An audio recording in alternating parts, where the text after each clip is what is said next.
નમસ્કાર, હું છું પ્રિયા અને તમે જોઈ રહ્યા છો જનતા કી જાણકારી ન્યૂઝ। નજર કરીએ આજના સમાચાર ઉપર।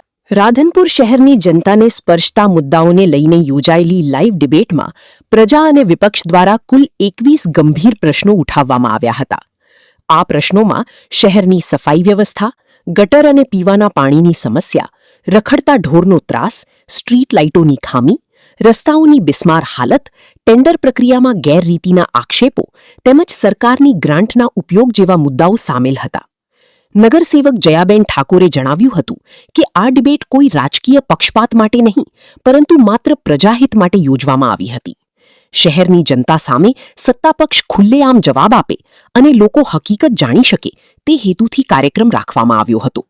પરંતુ આયોજકોના આક્ષેપ મુજબ સત્તાપક્ષના સભ્યો કાર્યક્રમ સ્થળે પહોંચ્યા બાદ ખુરશીઓ ખાલી મૂકી ચાલ્યા ગયા હતા અને કોઈ પણ સભ્ય ચર્ચામાં હાજર રહ્યું નહોતું, જેને લઈને વિપક્ષી સત્તાપક્ષ પર જનતાના પ્રશ્નોથી ભાગવાનો આરોપ લગાવ્યો હતો।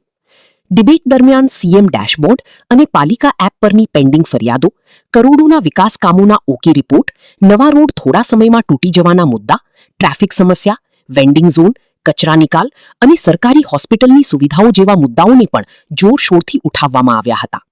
રાધનપુર શહેરમાં વિકાસના દાવાઓ વચ્ચે હવે પ્રજા સવાલ ઉઠાવી રહી છે કે શહેરના મૂળભૂત પ્રશ્નોના જવાબ આખરે આપશે કોણ? આ સમગ્ર મામલે હવે રાધનપુરમાં રાજકીય વર્તુળોમાં ભારે ચર્ચા શરૂ થઈ છે। નમસ્કાર, મારું નામ છે જયા ઠાકોર।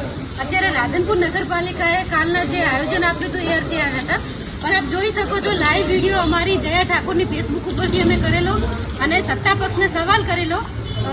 બંધારણીય જોગવાઈ અનુસાર જે વિપક્ષ છે અને પ્રજાઓ છે જે એમને વોટ આપે છે એમને સવાલ કરી અને સત્તાપક્ષ જોડે જવાબ માંગવાનો અધિકાર રહેલો છે। એ અધિકારને અત્યારે નકારી દેવામાં આવે છે। સત્તાપક્ષના લોકો એટલે કે જે અહીંયા ભાજપ સત્તાપક્ષ છે રાધનપુર નગરપાલિકા, એ લોકો હાજર અહીંયા રહ્યા નથી। અમે ભાજપ કોંગ્રેસ કરવા માટે નતા આવ્યા, કોઈ પક્ષપાત વગર અહીંયા અમે આવ્યા હતા કે રાધનપુરની પ્રજાના જે પડતર પ્રશ્નો છે એનું સોલ્યુશન ક્યારે આવશે એવા અમે પ્રજા થકી અને અમારા થકી 21 પ્રશ્નો લઈને આવ્યા હતા। એ પ્રશ્નોનું નિરાકરણ ક્યારે અને કેવી રીતે લાવશો એ માટે આવ્યા હતા, પણ રાધનપુરના નગરપાલિકાના સત્તાપક્ષના મેન જવાબદાર વ્યક્તિઓ છે, પાલિકાના